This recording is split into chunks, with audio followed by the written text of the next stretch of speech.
Hi, it's Elder. The iPad Pro M5 is the most powerful iPad Apple has ever made, but the power alone isn't the point. The real question is it worth the money, especially if you use it as your main computer? And I have been using the M5 iPad Pro daily for a few months now, pretty much as my only computer. And this is my honest real-world review. I upgraded from the 2018 iPad Pro, and it served me well for more than 7 years, but recently it started to show its age, especially with multitasking and heavier apps. So my current setup is very simple. It's the base model Wi-Fi version of the 11-inch iPad Pro, Magic Keyboard, and Apple Pencil Pro. That's it. This is my main computer setup for pretty much everything I do. The design won't surprise anyone. It's still an iPad Pro. It's thin, light, rigid, and extremely well built. Compared to the older models, the M5, like the M4, which pretty much shares the same design, is slightly thinner and lighter. I want to be clear, the previous iPad Pros were already thin and portable enough.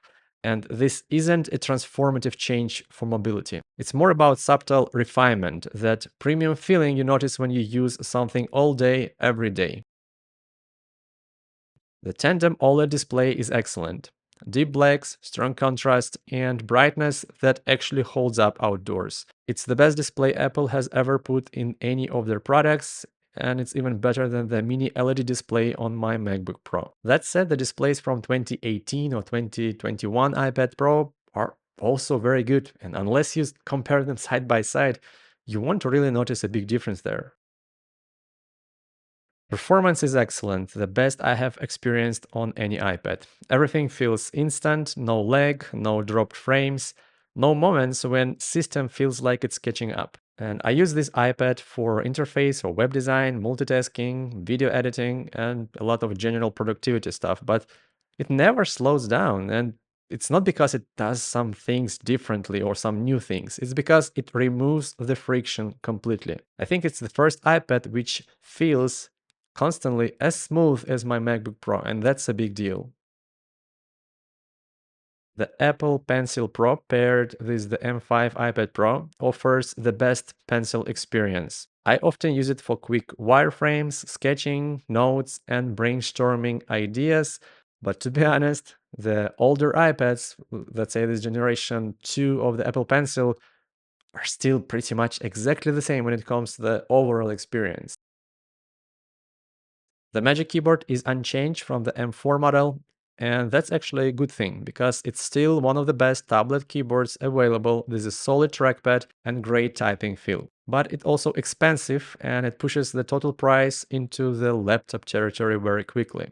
But for me, it's essential. I wouldn't be using iPad as my main computer unless I had the Magic Keyboard. For others, I'm not sure the Magic Keyboard is the best option. Maybe there are some other good value options on the market, which is something I want to explore and maybe cover on this channel in the future. Battery life is solid for an iPad, but not exceptional. In my real world use, I get a full workday, roughly 8 to 10 hours, depending on how heavy the day is. There is nothing magical here, of course, especially coming from the 20 plus hour battery life of my MacBook Pro. It's reliable and predictable, but that's not really different from any other iPad. The speakers are good, loud, clear, and balanced. They're perfectly fine for videos, calls, or casual listening. They're not the best speakers Apple has ever put into their iPads because I think that the thinner design results in slightly less bass and richness compared to the older, thicker versions of the iPad Pro. But that said, they're good enough that I rarely think about them.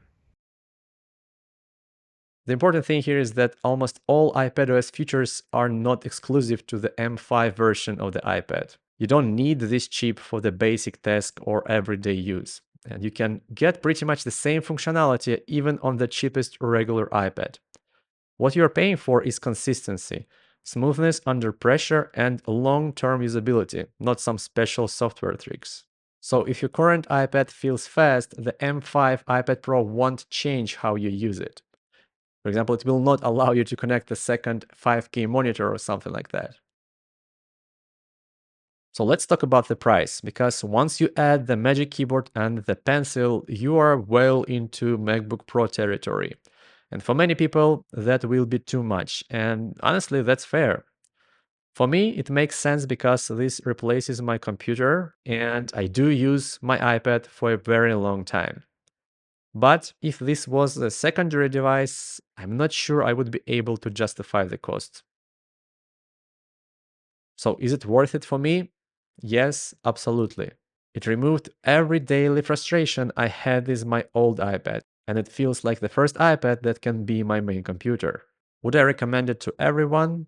Well, actually, no. For most people, I would strongly suggest taking a look at iPad Air or even better, the discounted M4 iPad Pros. They are very close in experience and represent much better value. But if you do heavy creative for professional work, care deeply about display quality and smooth performance, and plan to use an iPad as your main computer for years to come, this is clearly the best iPad you can get.